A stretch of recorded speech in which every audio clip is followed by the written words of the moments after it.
నాకు అవకాశం ఇస్తే ఆ వాక్య భాగాలు మీకు చూపిస్తాను. దేవుడు హెచ్కే గ్రంథం 7వ అధ్యాయం, ఇర్మియా గ్రంథము, ఆమోస్ గ్రంథం నేను యూట్యూబ్ లో కూడా వల్లి చేసి చూడండి. ప్రభు మతాలకు కొడితే మీకు లేదా వల్లి పుష్ప వీడియోలో కూడా ఉంటుంది. కాబట్టి దేవుని ప్రియులారా, ప్రతి విషయం కూడా దేవుడు తన గ్రంథంలో రాయించి పెట్టారు. కాబట్టి దేవుని సంగమా, ఇలాంటి న్యూస్ ఎక్కడా కూడా ఉండవు. ఒక అద్భుతమైన వార్త ఏంటంటే, చెప్పండి, ఒక అద్భుతమైన వార్త ఏంటి మీకు చెప్పగలరా? బైబిల్లో ఒక అద్భుతమైన వార్త, సిలువను గుర్చిన వార్త. దేవునికి స్తోత్రం. ఈ వార్త కంటే గొప్ప వార్త ఏదైనా ఉంటుందా? నువ్వు చూసే న్యూస్ ఛానల్స్ నీకు రక్షణ ఇస్తాయా? ఇవ్వలేదు. పరలోకాన్ని చేర్చగలరా?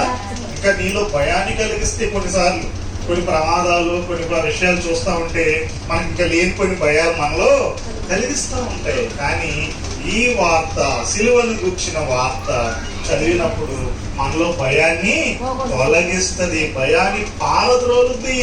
ఎందుకంటే దేవుని ప్రేమ, నీ పట్ల దేవుడు ఎంత ప్రేమ కలిగి ఉన్నాడు అనే విషయాన్ని చెప్పినప్పుడు నీలో ఎన్ని చింతలున్నా, ఎన్ని బాధలున్నా ఒక్కసారిగా బయటికి తరిమి కొట్టగలిగే శక్తి సిలువను గుర్చిన వార్తలో ఉంది. దేవుని సంగమా, అందుకే నిరంతరము ఈ పరిశుద్ధ గ్రంథమును చదువుతూ, ఆ వాక్యాలు నెమరు వేసుకుంటూ, వాటి జ్ఞాపకములో పెట్టుకుంటూ ఆ వాక్యాలు ఉచ్చరిస్తూ ఉన్నప్పుడు దేవుని జీవం విడుదలవుతుంది. దేవునికి స్తోత్రం. చాలా సార్లు మనం ఏ చూస్తూ ఉంటాం, ఏదో వాట్సాప్ అను, ఫేస్బుక్ అను, లేదా ఇంకేదో ఛానల్ చూస్తూ ఉంటాం. కానీ బైబిల్, మీరు రోజు సంవత్సరానికి ఒకసారి మనం బైబిల్ పూర్తి చేసేవారు ఉన్నారా? ఇప్పుడు 2 times. కానీ ఇక్కడి నుంచి మీరు ఒక తీర్మానం చేయాలి, సంవత్సరానికి ఒకసారి బైబిల్ని వచ్చేసేయాలి. మనం రోజుకి ఎన్ని అధ్యాయాలు చదవండి? 3 అధ్యాయాలు చదవాలి.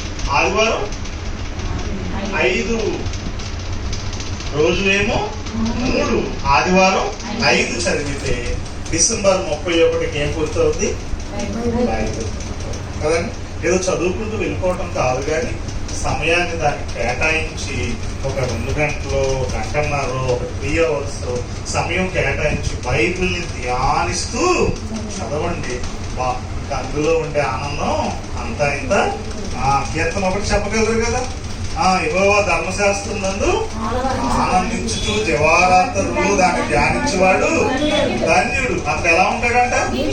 నీటి కాలముల ఎవరను నాటబడినదై ఆకు వాడక తన కాలమందు ఫలమిచ్చే చెట్టు. ఆత్మఫలం, నీటి ఫలం, వెలుగు ఫలాలతో మనం అందరం కూడా నింపబడతా ఉన్నాం. కాబట్టి అట్టివారిగా ప్రభు సంగమునకు పరిశుద్ధాత్మ దేవుడు అనుగ్రహించును గాక. ఆమేన్. కాబట్టి సమాచారం ఎవడు నమ్మెను? ఇంత మంచి సమాచారం. చాలా మంది లోకంలో కూడా మనం సువార్త చెప్తాం, చాలా మంది ఏం చేయరు, నమ్మరు. మా దేవుడు మాకున్నాడండి, మీ దేవుడు మీరు మాకు చెప్పకండి. సమాచారం నమ్మరు. మనం కూడా ఈ బైబిల్లో అనేక విషయాలు ఉంటాయి. అమ్మ రాబోయే కాలం దేవుడు నిన్ను దీవిస్తాడు అన్నాడు అనుకోండి, మనం ఏం చేయం దాన్ని? నాకు ఇప్పటికే బోర్డు తల నిండా అప్పులు, చుట్టూ అప్పులు నా చుట్టూ వస్తుంటే నువ్వు అప్పిచ్చేవాడుగా అవుతాడు దేవుడు అన్నాడు అనుకో, దాన్ని మనం నమ్ము. మన బయట వాళ్ళే కాదు, మనం కూడా పరిస్థితుల వైపే చూస్తూ ఉంటాము, కానీ దేవుని వాక్యం వైపు, ఈ సమాచారం వైపు చూసి నమ్మము అనే సత్యాన్ని కూడా మనం గుర్తుపెట్టుకోవాలి. దేవుని ప్రియులారా, యెహోవా బాహు ఎవరికి బయలుపరచబడెను? దేవుని హస్తము ఎవరికి బయలుపరచబడెను? యేసుక్రీస్తు జీవితం గురించి 2వ వచనంలో రాస్తున్నాడు. లేత మొక్కవలను ఎండిన భూమిలో మొలిచిన మొక్క. అతడు ఆయన ఎదుట, తండ్రి అయిన దేవుని ఎదుట యేసుక్రీస్తు ఎలా పెరిగాడంటే, ఏ మొక్క? ఎండిన మొక్క, లేత మొక్క? లేత మొక్క. ఇటైనా వంగుద్ది కదా. మనం అంటాం చిన్నప్పుడే వాడికి నేర్పించకపోతే పెద్ద అయిన తర్వాత ఎలా మొక్కే వంగదే మానై ఎలా ఉంటుంది. యేసుక్రీస్తు ఎప్పుడు కూడా ఒక లేత మొక్కలాగా దేనికైనా ఓబే. ఇప్పుడు శోధన వస్తుంది, తండ్రి అన్నాడు అనుకో, దేవా నీ చిత్తమే నా జీవితంలో సిద్ధించును గాక. ఆమేన్. మనం అనుకోమవద్దు, ప్రభు ఈ శోధన నేను భరించలేను, అది తట్టుకునే శక్తి నాకు లేదు, నా వల్ల కాదు ప్రభు అనేస్తాం. కానీ ఏ రోజు కూడా తండ్రి ఏ శోధనైనా, ఎందుకంటే ఈ ప్రపంచంలో ఎక్కువగా శోధింపబడిన వాడు ఎవరు? యేసుక్రీస్తు. సాతానుడు ఊరుకుంటాడా? లోకానికి ఎంతమందికి రక్షణ కలిగించి వీళ్ళందరినీ తనతో పాటు కూర్చొని పెట్టుకుని ఆ పరలోకంలోకి తీసుకువెళ్తే సాతానుడు ఊరుకుంటాడండి? మరి ఆయన పుట్టినప్పటి నుంచి సిలువ ఎక్కే వరకు ఏం చేస్తున్నాడు? శోధిస్తూనే ఉన్నాడు. అన్ని శోధనలు ఎవ్వరూ కూడా భరించలేరు, ఒప్పుకోలేరు. నా వల్ల కాదు తండ్రి అని ప్రార్థన చేస్తారు. కానీ యేసు ప్రభు ఎక్కడా కూడా ఈ శోధన వద్దయ్యా అని నాడు చేయాలి. నీ చిత్తమే జరగాలి, నీ చిత్తమే. భరించే శక్తిని కూడా నీవు నాకు ఇస్తావు. ఆ శోధన వచ్చింది అంటే తప్పించుకునే మార్గము, భరించే శక్తి, ఓర్చుకునే శక్తి కూడా తండ్రి ఇస్తాడు అన్న విషయము తండ్రిని బాగుగా ఎరిగి ఉన్నాడు. కాబట్టి తండ్రి చేసే సహాయము, తండ్రి హస్తము, తండ్రి కృప తనతో నిత్యము ఉంటదని తెలుసు. కాబట్టి ఏ రోజు దేనికి ఎక్కడా కూడా భయపడలేదు. దెయ్యాలు ఆయన వస్తే చాలు, దెయ్యాలు సాతానాలు వెళ్ళిపోయాడు, దెయ్యాలు కేకలు వేసాయి. ఆ కేకలకి మనమైతే ఇక్కడి నుంచి నా వల్ల కదా, నన్ను కొట్టుతేమో చెప్ప మీద, నన్ను వీటి మీద కొడతారేమో, ఎందుకు వచ్చిందని పారిపోతాం. ఎక్కడా కూడా ఎందుకు తండ్రిని బాగుగా ఎరిగి ఉన్నాడు. తండ్రి ఎలాంటి వాడు? ఈరోజు చాలా మంది క్రైస్తవులకి తండ్రి ఎలాంటి వాడు తెలియదండి. తాను ఎలా పుట్టాడు, తన ఆత్మీయ జన్మ ఎలా జరిగింది, నా తండ్రి ఎట్టివాడు అనే సంగతులు తెలుసుకోవడానికి దేవుడి బైబిల్ మన చేతుల్లో పెట్టాడు. అప్పుడు ఆ తండ్రి స్వభావం కనుక మనం ఎదిగితే ఏ సమయాల్లో కూడా మనం తొందరపడం. కాబట్టి దేవుని సంగమా, లేత మొక్క ఏ సమయంలో అయినా వంగి దేవుని చిత్తము కొరకు ఎదురు చూచే మొక్కలాగా ఎండిన భూమిలో మొలిచిన మొక్క. ఎంత గొప్ప మొక్క! ఎండిన భూమిలో మొక్క మొలుస్తుందా? అంటే ఎంత శ్రమ జీవితం యేసుక్రీస్తుది, ఎంత శోధన కడియలు ఆయన జీవితంలోకి ఎండిన భూమిలో ఉన్నా కూడా ఎలా ఏమయ్యాడట? మొలిచాడు. పడిపోలా, కృంగిపోలా, బాధపడిపోలేదు, నా వల్ల కాదనలేదు సిలువెక్కినప్పుడు. గాని అన్ని సమయాల్లో కూడా మొలిచిన మొక్కలాగా, ఫలించిన మొక్కలాగా ఈ దేవుడు ఉన్నాడు. యేసుక్రీస్తు ఉన్నాడు. అంటే మనం కూడా అట్టి విధంగా ఉండగలము. యేసయ్య జీవమునే మనం కలిగి ఉన్నాం. దేవుని ప్రియులారా, మనం కూడా ఉండగలము. అట్టి శక్తి దేవుడు మనకి అనుగ్రహిస్తాడు. ఆ శోధనకి, శ్రమకి కావాల్సినటువంటి భరించే శక్తి. అతనికి స్వరూపమైనను సొగసైన సిలువ మీద అనుకుంటాం. ఆయన బ్రతికిన కాలం గురించి రాస్తున్నాడు భక్తుడు. మనలాగా చక్కగా అందంగా తయారై మంచిగా ముస్తాబై ఎక్కడికి వెళ్ళేవాడు కాదు. చాలా చూడటానికి అందవిహీనంగా ఉండేవాడు. కాబట్టి స్వరూపము లేదు, సొగసు లేదు. మనం అతన్ని చూచి అపేక్షించినట్టుగా అతని యందు ఏ వ్యక్తిని చూసినా అబ్బా ఆ వ్యక్తి ముక్కు బాగుందో, లేదా కళ్ళు బాగున్నాయో, లేదా డ్రెస్ బాగుందో ఏదో చెప్తారు కదండి మనుషులు. కానీ యేసుక్రీస్తుని ఆ రోజుల్లో బ్రతికిన కాలంలో చూస్తే అంట ఆయనలో అపేక్షించేటట్లుగా ఒక్క విషయం కూడా అలా ఉండేవాడు యేసుక్రీస్తు. ఎందుకో తెలుసా? ఈ లోకములో దరిద్రులు, దీనులు, లేకపోతే పెంట కుప్పల మీద తిరిగేవారు అన్ని కూడా ఆయన అనుభవించాడు. ఆ బాధ ఏంటో తెలుసుకున్నాడు. చాలా మంది అంటారు, అయ్యా మాకు ఒకప్పుడు తిండి లేదు కాదు, అడుక్కునే వాళ్ళం, మా బాధ యేసు ప్రభుకి ఏం తెలుసు అంటారు కొంతమంది. ఆయన అన్నిటినీ అనుభవించాడు. బొంబాయిలో మురికి రోడ్లు ఉంటాయి, మురికి ప్రాంతాలు ఉంటాయి. ఆ బాధ ఏంటో ఆయనకి తెలుసు. అన్నిటినీ ఏదైతే భూమి మీద ఏ మానవుడో కూడా అయ్యా నా బాధ నీకు తెలియదు, నేను అనుభవించిన శ్రమ నీకు తెలియదు, నన్ను ఎంతమంది తప్పుగా చూశారో, నన్ను ఎంతమంది నా బంధువులు అవమానించారు, తిండి లేక ఎన్ని రోజులు ఉన్నా నాకు తెలుసు అని ఎవ్వరు కూడా యేసు ప్రభు ముందు చెప్పలేరు. బట్టలు లేకున్నానయ్యా అని ఎవరు చెప్పలేరు. అలాంటి జీవితము మరి ఎవ్వరు కూడా కలిగి ఉండని జీవితాన్ని ప్రభు యేసుక్రీస్తు జీవించాడు. అప్పుడు చెప్తాడు యేసు ప్రభు, ఇదిగో నా జీవితం ఒకసారి చూడని. ఈ భూమి మీద ఉన్నప్పుడు ఎంత దీన స్థితిని, దరిద్ర స్థితిని నేను అనుభవించాను నీ నిమిత్తం. ఆ బాధ ఏంటో నాకు, అందుకే నేను నీకు ఆదరణ ఇవ్వగలను. ఆదరణ ఎలా వస్తుంది అనుకుంటున్నారు? ఆయన జీవించాడు కాబట్టి ఆ జీవితంలో నుంచి మనకి నెమ్మదిని, ఆదరణను, సమాధానము ఇవ్వగలడు ప్రభు యేసుక్రీస్తు. దేవునికి స్తోత్రం. అతడు తృణీకరింపబడిన వాడు, రిజెక్టెడ్ పర్సన్ అండి. ఎవరంట? రిజెక్ట్ చేశారు. ఎవరి నిన్ను ఎవరైనా ఇంటికి వెళ్ళో ఎలా అన్నారనుకో, మనసేమవుతుంది? అందరూ తృణీకరించారు. సొంత ప్రజల దగ్గరికి వెళ్ళాడు, యూదుల దగ్గరికి. అంగీకరించారా? నువ్వు బయలుదేరి దెయ్యములకు అధిపతి వల్లనే నువ్వు దెయ్యములను వెళ్ళగొట్టుచున్నావు అన్నారు. ఆ మాట ఎంత బాధిస్తుందండి. నువ్వు ఇలా పుట్టావు అన్నారు కదా, నువ్వు వ్యభిచారం వలన పుట్టావు అన్నారా లేదా? యోహాను సువార్త 8వ అధ్యాయం నువ్వు వ్యభిచారం వలన పుట్టావా, మాకు అబ్రహాము తండ్రి నువ్వెవరో మాకు తెలియదు అన్నారు. వెంటనే మాట్లాడినారంటే యూదులు తన స్వర్గీయ జనుల యొద్దకు వచ్చాను, కానీ వారు ఆయనను అంగీకరించలేదు. సొంత ఇంటి వారు ఒకసారి ఏమంటారో తెలుసా మీకు? అంటే ఇంత టైం లేదు కాబట్టి మనం చెప్పలేము. మార్క్స్ వార్త 3వ అధ్యాయం తర్వాత మీరు చదవండి. మతి చెల్లించింది అంటారు. సొంత ఇంటి వాళ్ళు ఏమన్నారండి? మతి చెల్లిపించోడు అంటున్నారండి. ఎందుకంటే ఆయన వెళ్ళగానే బహుజన సమూహాలు ఆయన ఇంట్లోకి వచ్చేసరికి వాళ్ళకి ఆహారం తినడానికి కూడా ఇబ్బంది అవ్వటం వల్ల ఈయనకి మతి చెల్లించినట్టు ఉంది అంటారు. కుటుంబం చేత ధృవీకరించబడ్డాడు, సొంత జనుల చేత ధృవీకరించబడ్డాడు. ఎన్నో అద్భుతాలు స్వస్థతలు చేశారు. తిరుగు దగ్గర వీళ్ళందరూ ఉన్నారా? లేదు, వెళ్ళిపోయారు చాలా మంది. 10 మంది కుష్ఠరోగులు ఒకసారి స్వస్థపరుస్తారు. ఎంతమంది వస్తారు యేసుప్రభు దగ్గరికి? ఒక్కరు వస్తారు, మిగిలిన 9 మంది ఎక్కడ? కాబట్టి దేవుని సంగమా అందరూ ప్రధానులు, ప్రధాన యాజకులు, శాస్త్రులు, అధికారులు, అలాగే శిష్యులు కూడా ఆయన విడిచి వెళ్ళిపోయినటువంటి పరిస్థితిని మనం చూస్తున్నాం.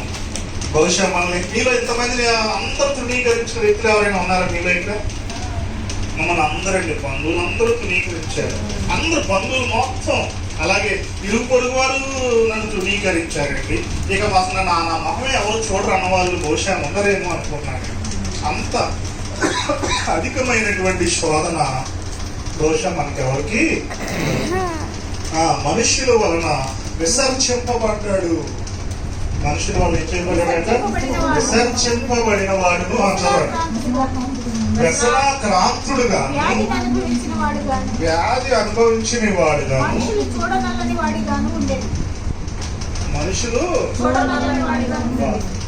మనం వస్తుంటే ఎవరైనా అరే నీ లోపం మాకు చూపించగరా అన్నారనుకోండి, ఎంత బాధ వేస్తుందండి. అసలు లోపలికి వెళ్ళి చెప్పుకుంటే వేరు, ముఖం మీదే మన ముఖం మీద ఎవరైనా డోర్ వేసారనుకోండి, నీ లోపం ఏంటి, ముఖం ఏంటి, ఏమో ఉంది, పొద్దున్నే లేవగానే మొహం కనిపించింది, ఇలా ఇలా అంటే ఆ చూడనొల్లని వాడిని చూడటానికి కూడా ఆయన బడికి దాటుగా కనిపించారండి. ఎవరైనా దేవదేవుడు, తండ్రితో సమానుడు దైవత్వములో కదండి, పరలోకపు రారాజు, పరలోకపు చక్రవర్తి, ఇలాంటి ఆ వ్యక్తి పొందుతున్నటువంటి అవమానం అని గుర్తించండి. మనుషులుగా మనకు అవమానాలు వస్తాయి, ఇదొక లెక్క. కానీ అవమానం గురవుతున్నటువంటి వ్యక్తి ఎవరు? స్వయముగా దేవదేవుడు. దేవునికి స్తోత్రం.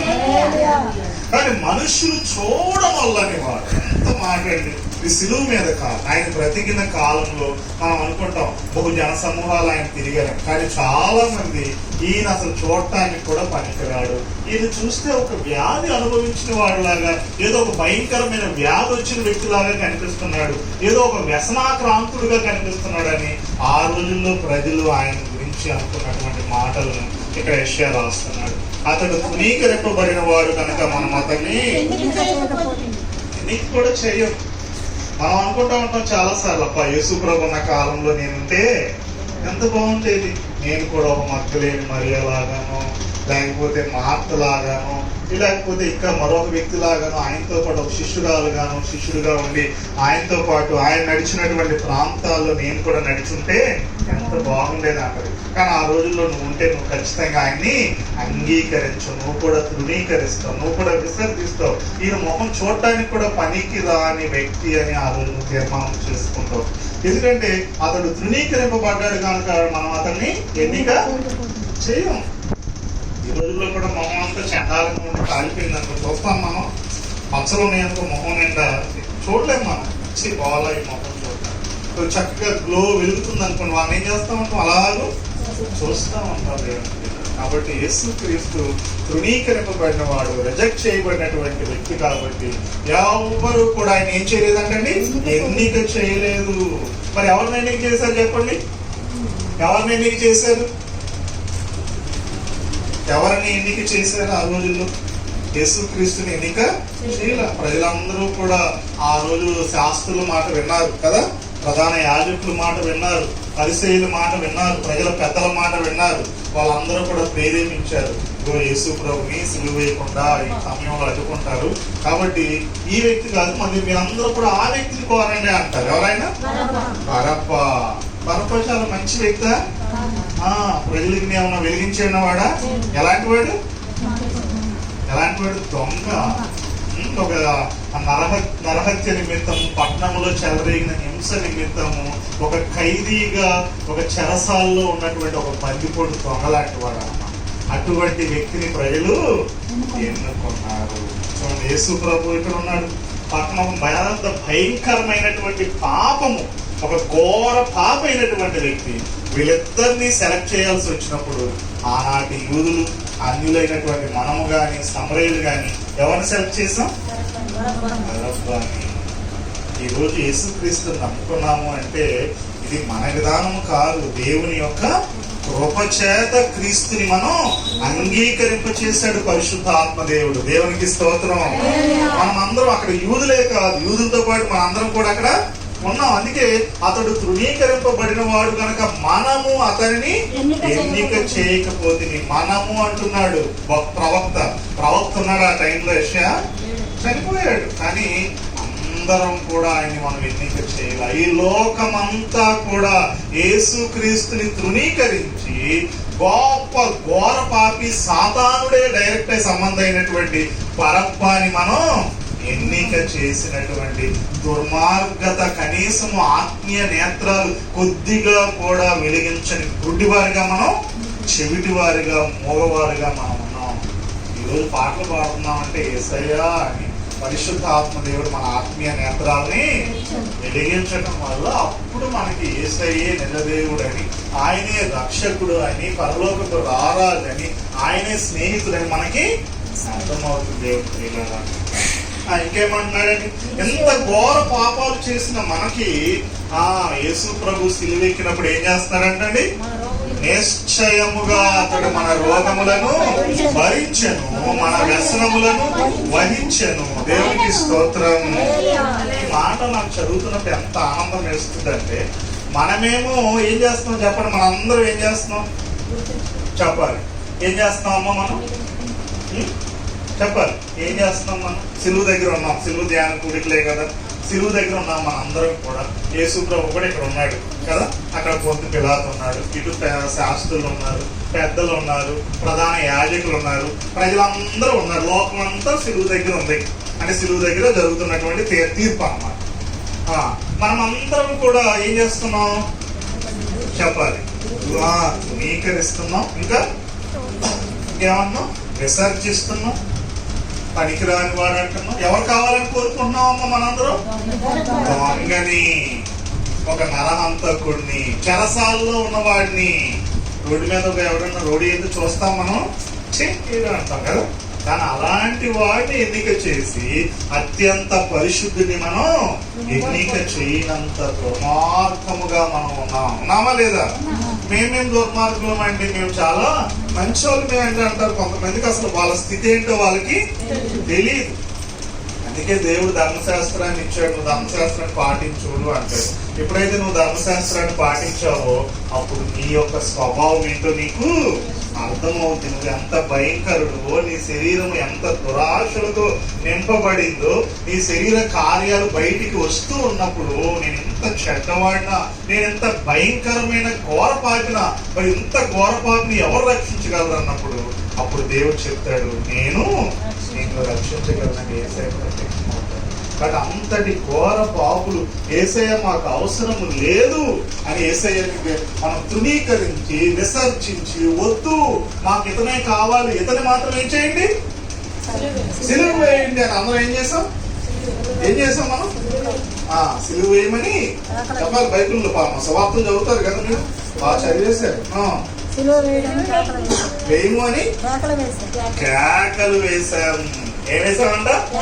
నెమ్మదిగా సిలువ వేయండి అనలా. ఏమన్నా సిలువ వేయము, యేసయ్యని సిలువ వేయండి, చంపేయండి అతన్ని, అతని రక్తం మా మీద మా పిల్లల మీద ఉండాలంత ఘోరంగా మనం మాట్లాడేవాడు. మామూలు ఘోరత్వం కాదు, మామూలు దుష్టత్వం మంది, అంత భయంకరత్వం. చాలా మంది అంటారు కొంతమంది, అయ్యో మేమే తప్పు అయినా మాకే ఎందుకు ఇలా జరుగుతుంది? మాకే ఎందుకు ఇలా ప్రమాదాలు జరుగుతున్నాయి అంటూ ఉంటారు కొంతమంది. అప్పుడు వాళ్ళ ఇంటికి వెళ్ళినప్పుడు వీళ్ళు ఏంటో అంత మంచి వ్యక్తులాగా అనుకుంటారు. అంటే చాలా మందికి వాళ్ళు ఎంత ఘోర పాపలో తెలియదు. దేవుని తెలియాలి. మన అందరము కూడా సిలువు దగ్గరికి వెళ్తే మన స్థితి ఏంటో మనకి పూర్తిగా అర్థమైపోతుంది అన్నమాట. మరి ఇంత ఘోరంగా లోకం అంతా కూడా యేసయ్యని ఏం చేస్తుంది చెప్పండి అమ్మా? తృణీకరిస్తుంది, విసర్జిస్తుంది. మాకు ఇంకెవరు కావాలి? బరబ్బా కావాలంటున్నారు. ఆ రక్తం ఎవరి మీద ఉండాలి? ఆఖరికి పొంతు పిలాతు అంత దుర్మార్గుడైనా కూడా భార్య ఒక లెటర్ పంపిస్తారు కదా, అయ్యా ఈ ఒక వేకుజాము కలకన్నా నా నీతి మంత్రి జోలికి పోవద్దు అన్నప్పుడు వాళ్ళందరి ముందు నీళ్లు తెచ్చి ఏం చేసినట్టు చేతులు, ఈ నీతి మంత్రి విషయం నాకు తెలియదు, మీరే చూసుకోండి, మీరే సిలువ వేసుకోండి అని చాలా సార్లు ఆయన తప్పించాలని ఎంతో ప్రయత్నం. ఆయనలో నాకు ఏ దోషం కనిపించట్లేదు, ఆయనలో మోపిన నేరాలు ఏమీ కూడా నాకు కనిపించట్లేదు. ఏమి నేరాలు మోపారు చెప్పండి యేసు ప్రభు మీద? మీకు తెలిసింది సిలువ ధ్యానం కుడికినట్టే మీరు మంచి స్ట్రాంగ్ గా ఉండాలి. ఏం మోపారు నేరాలు యేసు ప్రభు మీద? సువార్తల్లో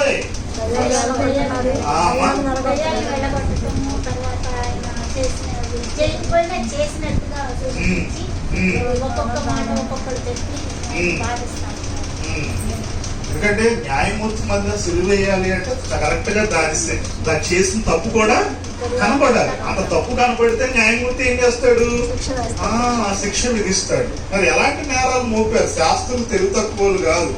ఆ స్క్రైబ్స్ కానీ ఆ పరిసయ్యులు కానీ ఎలాంటి నేరాలు మోపి కరెక్ట్ గా ఏ నేరం మోపితే అతన్ని మనం కరెక్ట్ గా సిలువ వేసి అతన్ని సంహరించవచ్చు అని చెప్పారు. దేవుని కుమారునని ఆయన చెప్పాడు. సరే ఇది బాగానే దేవుని కుమారుడు, ఇది యూదులు కాబట్టి వాళ్ళకి మత సంబంధంగా అయితే దాని పెద్ద పట్టించుకోరు. ఇంకా ఎలాంటిది చెప్పారు? యూదుల రాజు అంటున్నాడు. రాజరికం అనేసరికి మిగిలినోకి ఏమేస్తాయి? భయం వస్తాము. నేను ఒక రాజుని పొంది పిలాదని, హేరోదేమో అక్కడ గలిలీకి రాజు ఆ చతుర్థాధిపతి స్థానంలో, అలాగే కైసరు అందరికీ చక్రవర్తి, మేముండగా మరొక వ్యక్తి రాజుగా వస్తాడా? మరి అప్పుడు హేరోదు కూడా యేసు పుట్టినప్పుడు మరి 2 సంవత్సరాలు మొదలున్న తక్కువ వయసు గల వారిని అందరిని ఏం చేశాడు? వధింపజేశాడు కదండి. ఎందుకంటే మరొక రాజు వస్తాడా అంటే నా సింహాసనం మరొక వ్యక్తి తీసుకుంటాడు. అందుకే యూదుల రాజునని చెప్పాడని ఒక నేరం మోపారు. ఇంకా దేవాలయాన్ని పడగొట్టి మళ్ళా 3 దినాలు, అది కూడా ఒక మత సంబంధమైనది. ఇంకా కరెక్ట్ నేరాలు, ఒకటి రాజు అని చెప్పుకున్నాడు, ఇంకోటి కైసరికి పన్ను వద్దు. ఇప్పుడు అని చెప్పాడు పన్ను కట్టొద్దని. పన్ను కట్టమని వచ్చేసారు ఒక అతను. అయితే యేసుప్రభు అంటారు మనం మనుష్య కుమారుడు కట్టాల్సిన అవసరం అయినా కూడా ఎవరికి అభ్యంతరం కలగకుండా, పేతురు నువ్వు వెళ్ళి చేప వలేసి ఒక చేప పట్టు, అందులో ఏముంటది? షెకేం ఉంటది. అరషెకేం నీ కొరకు, అరషెకేం నా కొరకు పన్ను కట్టే, ట్యాక్స్ కట్టే అంటాడు. కానీ ఇప్పుడు అంటున్నారు కైసరికి పన్ను కట్టొద్దు. ఇది రాజద్రోహం అన్నమాట. పన్ను కట్టకపోవడం అనేది ఏ ద్రోహం? రాజద్రోహం. అలాంటి నేరం మోపుతున్నారు. కైసరికి పన్ను వేయొద్దు. ఇంకా ప్రజల్ని ఏం చేస్తున్నాడు? కైసరికి కానీ లేకపోతే మీ రాజ్యానికి వ్యతిరేకంగా ప్రేరేపిస్తున్నాడు. ఇలాంటి రాజద్రోహాలు మోపినప్పటికీ పొంతు పిల్లలు చూస్తున్నాడు యేసుప్రభు. వీళ్ళు ఎన్ని నేరాలు మోపుతున్నా ఆయన ఎలా ఉన్నాడు ఆ సమయంలో? వదకు తేవడు గొర్రె పిల్లలు వచ్చు కత్తిరించిన వారి గొర్రె మౌనముగా ఉన్నట్లు అతడు నోరు తెరవలేదు. అది చూశాడు. పొంతు పిల్లలు మంచి వ్యక్తి కాదు, చాలా దుర్మార్గుడు. ఏ రోజు దుర్మార్గుడే. బాగా తప్పులు చేసి చేసి వెళ్ళినోడు ఎక్కడికి వెళ్తారు? రాజకీయంగా వాళ్ళు ఒక సింహాసనం మీద కూర్చుంటారు. ఎక్కువ ఎంతమందిని చంపి ఎక్కువ తప్పులు చేసి అబద్ధాలు చెప్పిన వాళ్ళే ఏమవుతారు? రాజకీయాల్లో ఎదుగుతారు. వాళ్ళకి అర్థమైపోద్ది. ఎవరిని తీసుకొచ్చి చూడగానే వాళ్ళు ఎన్నో తప్పులు చేసిన వాళ్ళు కాబట్టి వీడు ఎలాంటి వాడు, వాళ్ళకి మన గురించి ఇతరులు బాగా తప్పులు చేసిన వాడు చెప్పేయగలరు వీడు ఎలాంటి వాడు కదండి. అందుకే పొందు పిల్లలకి అర్థమైపోయింది యేసు క్రీస్తులో ఏ నేరం కూడా లేదు. దేవుని సంగమా, ఒక్క నేరం కూడా ఆయనలో లేదు. కానీ అలాంటి నేరము లేనటువంటి వ్యక్తిని మనందరం కూడా సిలువ వేసేయండి, వేసేయండి, చంపేయండి, సంహరించండి. ఇంకా మీకు చెప్తే బాగా మనం లోతుల్లోకి వెళ్తే ఇంకా పొందు పిల్లలు ఎలా అయినా తప్పించాలని చెప్పి ఆ యేసుక్రీస్తుని కాపాడటం కొరకు 39 కొరడా దెబ్బలు కొట్టించి ఆ యొక్క సైనికుల చేత ఉమ్ము వేయించి తల మీద ముండ్ల కిరీటం పెట్టించి అప్పుడు ఒకసారి ప్రజల ముందుకు తీసుకొస్తాడు. ఎందుకంటే అవి చూసినప్పుడు ఏం కలుగుతుంది ప్రజల్లో? మినిమం జాలి కలుగుతుంది. మనకు కూడా ఎవరైనా దెబ్బలు తిని వ్యక్తి రోడ్డు మీద కనిపించండి, మనకేమేస్తుంది? అక్కడ ఆగిపోయి ప్రయాణం అయిపోయి ఏదో ఒక సహాయం మనం అతనికి చేస్తాం, ఎంత కఠిన వ్యక్తి అయినా. కానీ ఆ రోజు అక్కడ మన స్థితి ఎలా ఉంది అంటే, ఆయన తల మీద ముండ్ల కిరీటం కనిపిస్తుంది, కొట్టిన కొరడా దెబ్బలు కనిపిస్తున్నాయి, ముఖం అంతా కూడా పాస్టర్ గారు చెప్పారు ఒక తొట్టిలాగా. ఆ తొట్టి నిండా ఏముంది? ఉమ్ము. ఒక్కొక్క సైనికుడు రావడం, సైనికులు అందరూ ఆ రాజమందిరంలోకి వచ్చి మరి చక్కగా మోకాలేసి రాజా నీకు శుభమని చెప్పడం, ముఖం మీద ఉమ్ము వేసి వెళ్ళటం, ముఖం అంతా కూడా ఉమ్ములండి. అసలు ఒక్కొక్కసారి మన పక్కనే ఉమ్మేసి చిన్న తుంపర మన మీదకి వస్తే మనకి ఏమొచ్చేది? ఏమీ కళ్ళు కనిపించట్లేదా అంటామా అమ్మా? ముఖం మీద మొత్తం సైనికులందరూ కూడా ఉమ్ము వేసి చంప మీద కొంతమంది వ్యక్తులు కొట్టి అంత చేసి ప్రజల ముందుకు తీసుకొచ్చి మధ్యలో నిలవబెట్టిన ఆ రోజు మన అందరం కూడా ఆయన్ని సిలువ నుండి చంపించమని అడగలేదు. ఏమన్నా? చంపేయాలి, సంహరించాలి అంటాం. ఏమన్నా? అలాంటి కఠినలు అండి, ఎంత ఘోర పాపులు అండి. మన స్థితి ఎంత దిగజారిపోయిందంటే ఇక పాతాళపు స్థితి, అది నరకపు స్థితి. స్వయంగా సాతాను ఆత్మే మనం కలిగి ఉన్నామా అన్నంత దుర్మార్గులం మనం కదండి. అంతటి దుర్మార్గులైన మన కొరకంట యేసే సిలువ ఎక్కినప్పుడు ఏం చేశాడో తెలుసా? ఏం చేశాడు చెప్పండి? 4వ వచనం చదివి మనం ముగిద్దాం. నిశ్చయముగా అతడు మన రోగములను భరించెను. దేవుని స్తోత్రాలు చెప్పండి అందరికీ. హల్లెలూయా. ఎవరన్నా భరిస్తారా? నువ్వు ఎంత వద్దు, నువ్వు నాకు అవసరం లేదు, నువ్వు చంపేయండి, మాకు బరబ్బా కావాలి అని ఈ విధంగా మనం మాట్లాడితే అంట యేసే సిలువెక్కినప్పుడు అంట నాకెంతమంది తిరుగుబాటు చేస్తారు మీరందరూ, నేను ఒక్క క్షణంలో కాల్ చేస్తాను అన్నాడా? ఏమన్నా ఏం భరించాడంటమ్మా? నిశ్చయముగా అతడు మన బాధలు, మన దుఃఖాలు, వ్యసనం అంటే ఏంటి? మన దుఃఖం, మన కన్నీరు, మన బాధలు అన్నీ కూడా తనవిగా ఏం చేశాడంట? మన బీపీలు, ఇంకా మన రోగాలు చెప్పండి. చాలండి, మన రోగాలు చెప్పండి. మన రోగాలు బీపీలు, షుగర్లు ప్రజెంట్ బాగా పాపులర్ అవుతున్నాయి. థైరాయిడ్ కదండి. ఈ 3 బీపీ, షుగరు, ఇంకా క్యాన్సర్, ఇంకా మోకాలు నొప్పులు. పాపం అందుకే సిస్టర్ గారు కాలు పంపుతున్నారు. నడువు నొప్పుల చిన్న గ్యాస్ మాట్లాడితే ఇక్కడ పట్టుకుంటాం. గ్యాస్ తెలియదు, సమయం లేదు, గ్యాస్ ఏది తినాలన్న భయం, ఏది గ్యాస్ గా మారుతూ రాత్రులు కూడా సరైన లేకపోతే గ్యాస్ సంబంధించిన నైట్ మందుల షాపులు కూడా ఉన్న ముందే తెచ్చి పెట్టుకోవాల్సిన పరిస్థితి కదండి. కాబట్టి దేవుని సంగమా, ఇంత భయంకరమైనటువంటి వ్యక్తులమైన మన జీవితాల్లో మన రోగాలన్నీ కూడా ఆయన ఏం చేశారంట? భరించాడు. అంటే నొప్పి తెలుసు, ఆ బీపీ బాధ ఏంటో ఆయనకి తెలుసు. ఆ షుగర్ బాధ, థైరాయిడ్ బాధ, క్యాన్సర్ బాధ, ఆ ఎయిడ్స్ బాధ, మోకాలు నొప్పుల బాధ, నడువు నొప్పుల బాధలు అన్నీ కూడా సిలువ మీద తనవిగా నావే, ఈ బీపీ నాదే, ఈ షుగర్ నాదే, ఈ క్యాన్సర్ కణాలు నావే, నేనే భరిస్తాను. నా బిడ్డ ఇదిగో, నా బిడ్డ అబ్రహాం భరించకూడదు, నా బిడ్డ సారా భరించకూడదు, నా బిడ్డ ఇస్సాకు భరించకూడదు, నా బిడ్డ ఇదిగో హనోకు భరించకూడదు, నా బిడ్డ ఇలా ఇలా ఇలా ఎవ్వరు ప్రతి రోగాన్ని కూడా యేసే సిలువ మీద. మనం అసలు ఒక తలనొప్పి ఏం చేయలేము, తల నరాలు అదిరిపోతాయి. నా వల్ల కాదు. ఏం కావాలి వెంటనే మనకి? చెండు పాట పాడేస్తారు. మాట్లాడితే కొంతమంది పని ఉన్నా లేకపోయినా దాన్ని తీస్తారు, రాసేస్తా ఉంటారు, రాసేస్తా ఉంటారు కదండి. నేను ఒకప్పుడు అయితే మా అమ్మ మా నాన్న చూసాలు మాట్లాడితే జెండు బాగానే కనిపించే పక్క రాసేవాళ్ళు. ఒకప్పుడు అమృతాంజం కూడా ఉండేది కదా, రాసేస్తూ ఉంటారు. నాకు అలవాటు అయిపోయింది, వచ్చిన రాబట్టి రాసేస్తూ ఉంటారు.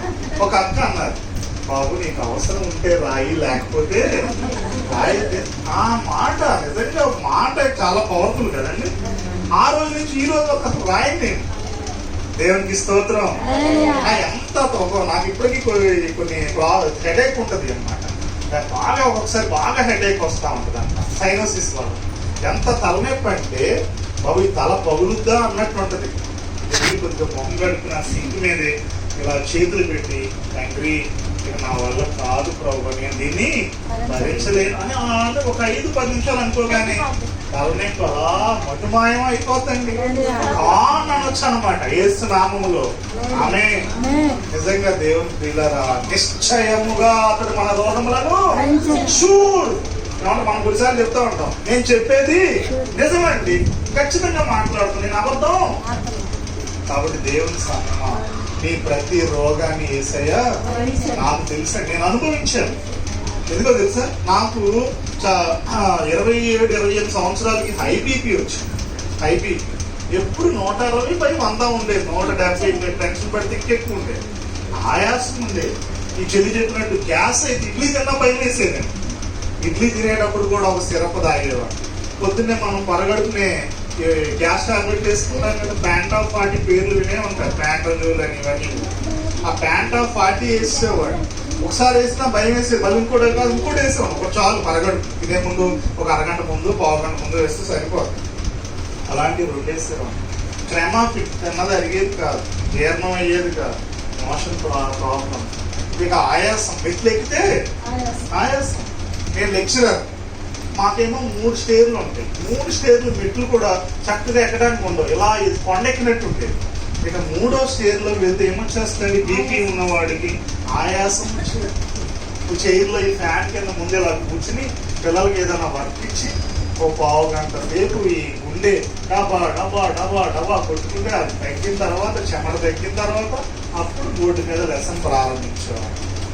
ఈ విధంగా బీపీ, గ్యాస్ట్రిక్, ఆయాసం, గుండె దడ, భయం ఇవన్నీ కూడా ఏకమైపోతే నేను రోజు ఏమి వేస్తా ఉండేవాడిని కడుపులోకి మందులు. ఇక డాక్టర్ని అడిగేవాడు, ఎవరిని మా ఫ్యామిలీ డాక్టర్, ఏంటంటే చిన్న వయసులో బీపీ టాబ్లెట్ అంటే తప్పదయ్యా, నీకంటే చిన్న వాళ్ళు ఇంకా వేస్తున్నారని చెప్పాను.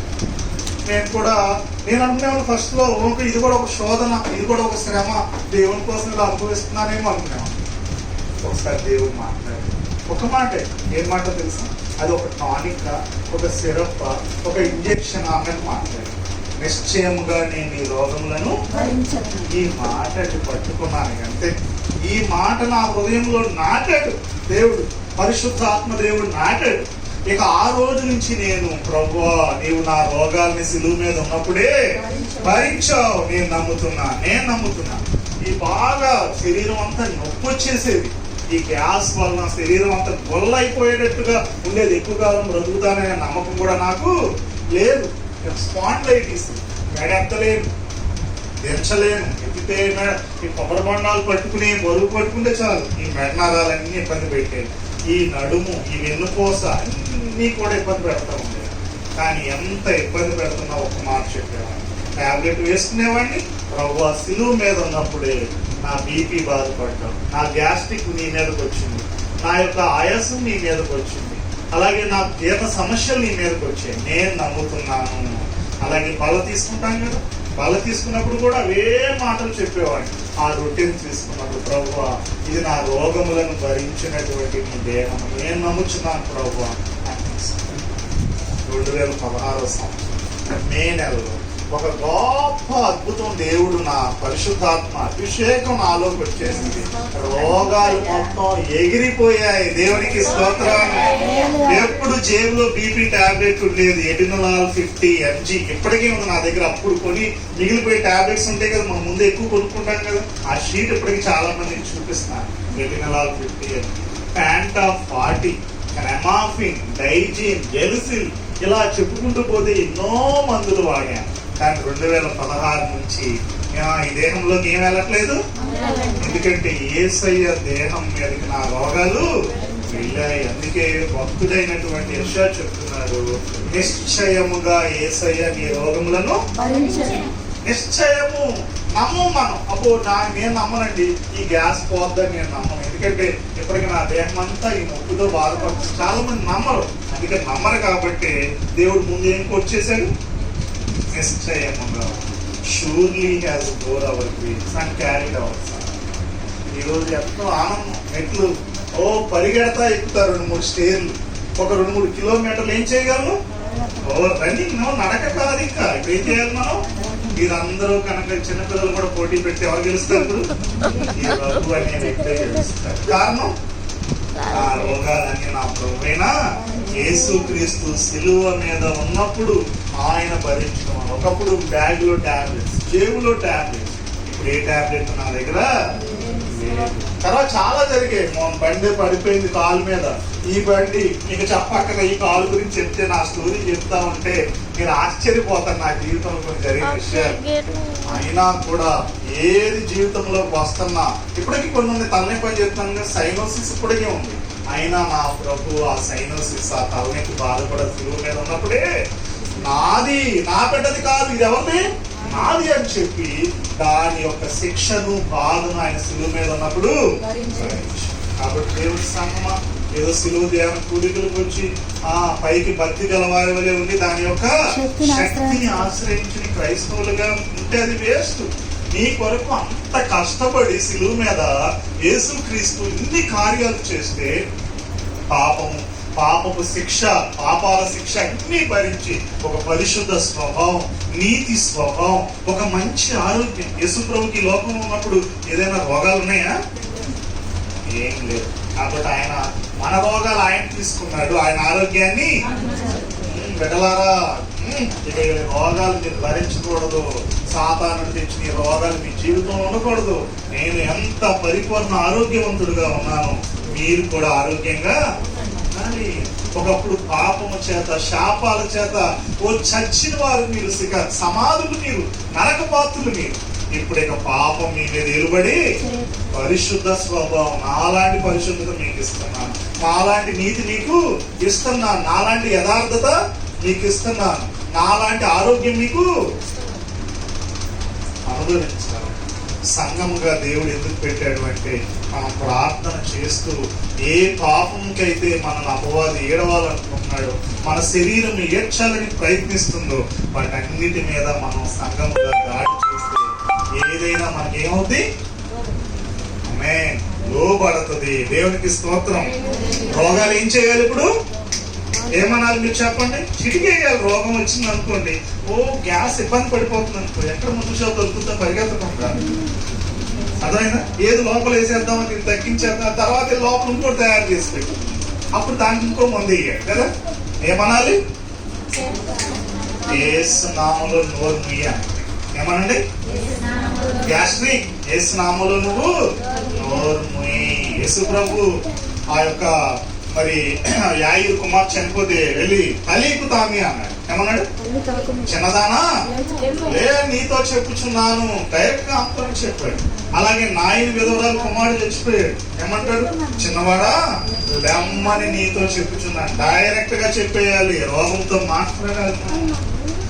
గ్యాస్, యేసు నామంలో, యేసు నామంలో నీ దగ్గరికి వచ్చి నేను బయటికి తరుగుతున్నాను అని ఇలాంటి మాటలు ఎప్పుడైతే ఈ పరిశుద్ధ గ్రంథము ప్రేరేపణ చేత మనం మాట్లాడతామో, వాటికి మనం భయపడిపోయి డాక్టర్ దగ్గరికి వెళ్ళిపో, అయ్యో డాక్టర్ గారు ఇక్కడ నిప్పండి, అక్కడ నిప్పండి, దీనికి మందు రాయండి, దానికి మందు రాయండి. మళ్ళీ వెళ్ళేటప్పుడు ఏమో ఇది ఎప్పుడు వాడాలి? 8 గంటలకే వేయాలా, 10 గంటలకు వేయాలా, 2ంటికి వేయాలా, తినేయాలా, తినకుండా వేయాలా, పడుకుండా వేయాలా, పడుకుంటా నొప్పొస్తామంట. అప్పుడు మా అమ్మగారు నేను కూడా పట్టుకెళ్తా కదా, కనుక్కోమంటారు. మరి రాస్తారు షీట్ల మీద, ఉదయం 6 గంటలకి రాయించుకుంటారు చక్కగా నీట్గా స్కెచ్ పెన్ల చేత. మరి ఎక్కడ మిస్ అవుతామేమో అన్నట్టు. ఏమండి, బైబిల్ యేసయ్య సిలువ కార్యం మామూలు కార్యం కాదు. తన బిడ్డలు సాతానుడు మోసం చేసి ఆదాము చేత మనం మోసపరచబడి, లోకమంతా కూడా పాపములో బంధించబడి, శాపములో బంధించబడి చూసి జాలిపడ్డాడండి దేవుడు మన ఎడల. జాలిపడి వాటన్నిటి నుంచి, ఆ యొక్క చెరసాల నుంచి విడిపించడానికి యేసు ప్రభు ఈ లోకంలోకి వచ్చి, నా బిడ్డలేక దేనికి భయపడకూడదు, ధైర్యవంతులుగా, పరాక్రమవంతులుగా ఉండాలి, సూరుల్లాగా ఉండాలి, యుద్ధ సైనికుల్లాగా ఉండాలి. దేన్నైనా పాములను తేలను రొప్పుటకును శత్రువు బలమంతటి మీద మీకు అధికారం అనుగ్రహించి ఉన్నాను, ఏది మీకు ఎంత మాత్రం హాని చేయదు. ఆ తర్వాత వస్తాడు, రోగాలు పట్టుకొస్తాడు నీ దగ్గరికి. మాట్లాడు సాతానుడితో, వాడు అక్కడ నిలబడిపోవాల్సిందే. అంత శక్తి యేసుక్రీస్తు నామములో ఉంది. దేవుడు అట్టి గొప్ప సంఘమునకు అనుగ్రహించును గాక. చిన్న ప్రార్థన చేద్దాం. పరలోకమందున్న తండ్రి, యేసయ్య నామంలో మీకు స్తోత్రాలు వందనాలు చెల్లిస్తున్నాం. సంఘముగా మేమందరము కూడి ఆయన మీ వాక్యములో వ్రాయించినటువంటి నీ ఆత్మ ప్రేరేపణ మాటలు చేత మేము ప్రేరేపించబడ్డాం. తిరిగి వారి వలె, భయస్థులు వలె అయా అపవాది మరలా మమ్మల్ని అయా తన దాసత్వం అనే కాడి క్రిందకి, ఈ రోగాలనే దాసత్వం, పాపం అనే దాసత్వం, ప్రభు మురికి అప్పులనే దాసత్వాలు, ప్రభు వాడు కన్న కాడి క్రిందకి ఈడుస్తూ ఉన్నప్పుడు ఎదిరించి పోరాడి అయా నీ చేయి జీవితాన్ని మేము అనుభవించినట్లుగా, నీ విజయవంతమైన జీవితం మేము అనుభవించినట్లుగా చేయమని ప్రార్థిస్తున్నాం. సంఘానికి మీరు ఇచ్చిన అధికారాన్ని బట్టి పాతాళ లోకపు ద్వారము మీద నిలవనేరన్నట్లుగా సంఘము అట్టి రీతిగా ప్రార్థించినట్లుగా, సంఘము అట్టి వాక్యము చేత అపవాదిని హెచ్చరించి గద్దించి తరిమి కొట్టినట్లుగా నీ సహాయం కొరకు ప్రార్థిస్తున్నాం. అలాంటి విజయశీలుగా, జయశీలుగా, పరాక్రమశీలుగా ఆయా సంఘాన్ని ఉంచమని వేడుకుంటున్నాం. ప్రభువా, ఈ అంత్య దినాలు, అంత్య క్షణాల్లో అయా నీ రాకడ దినాల్లో సిద్ధపాటు కలిగిన వారిగా నీ వాక్యం చేత నిరంతరము అయా ప్రేరేపించబడుతుంది. నీ వాక్యాన్ని నమ్ముతూ, నీ వాక్యపు విశ్వాసములోనికి, నీ వాక్యము ప్రేమలోకి, నీ వాక్యపు నిరీక్షణలోనికి మమ్మల్ని అందరినీ నడిపించు. అయా కండిలో ఉన్న సంఘములన్నింటినీ నడిపించు. రక్షణ లేని